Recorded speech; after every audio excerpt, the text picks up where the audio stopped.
I wanted my diners to be able to have the same relationship with the food that I have. A traditional restaurant wasn't going to work. I have one subscriber where every week, her and her partner, they pack up their camper and they go out into the woods, they build a campfire, and they eat it out there under the stars.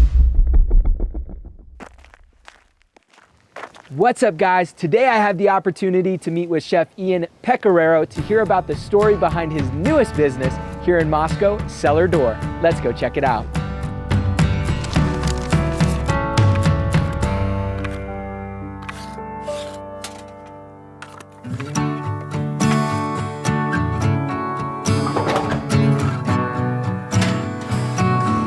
Each day, I'd be making these menus based off of farmers market produce. Farmers would directly come into our restaurant each day with crates of vegetables, like dirt clinging to the roots, and they would, send them down, and me and my cooks, we would just pair them off, make a menu based off of what we had. We'd sell out, and then the next day, the whole process started over again. And then I moved here.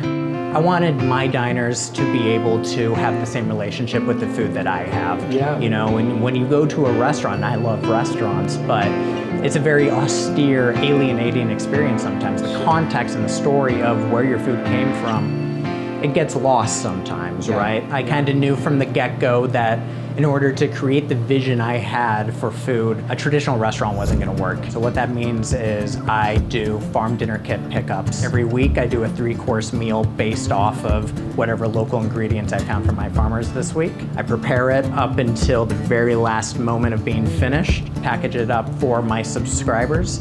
They pick it up, take it home, and following my easy-to-follow instructions, they have an amazing 3-course farm-to-table meal in 10 minutes. They know the story of every ingredient, every farmer, and then they get to actually have the physical ingredients that they put together on the plate, and they get to know what that relationship actually is and why the food tastes the way it tastes and why it works when they eat it. So the posted menu is subject to change at a moment's notice, because if I have a farmer at the last second tell me they have a brand new ingredient coming up and it fits, I'm gonna put it on there in some way. A lot of my inspiration of my menus and my food comes from my food cellar, preserving food all year round, I think one of my favorite dishes that's most indicative of what I do is actually from this time of the year at the beginning of April, and it was a salted plum blossom ice cream. I took fresh plum blossoms in bloom last April.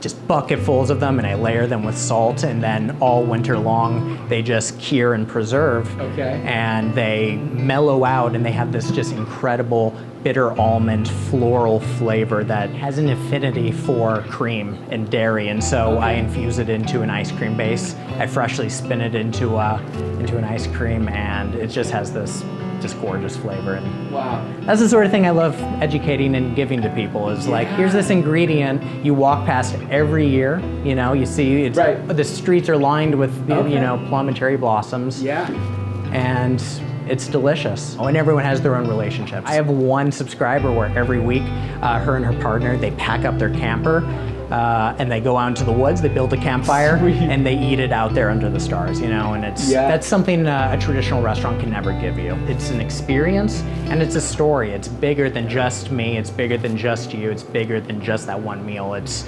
you're truly making our community a better place by supporting our local farmers, by introducing people to the breadth of our foodscape. You're making the world a better place one meal at a time.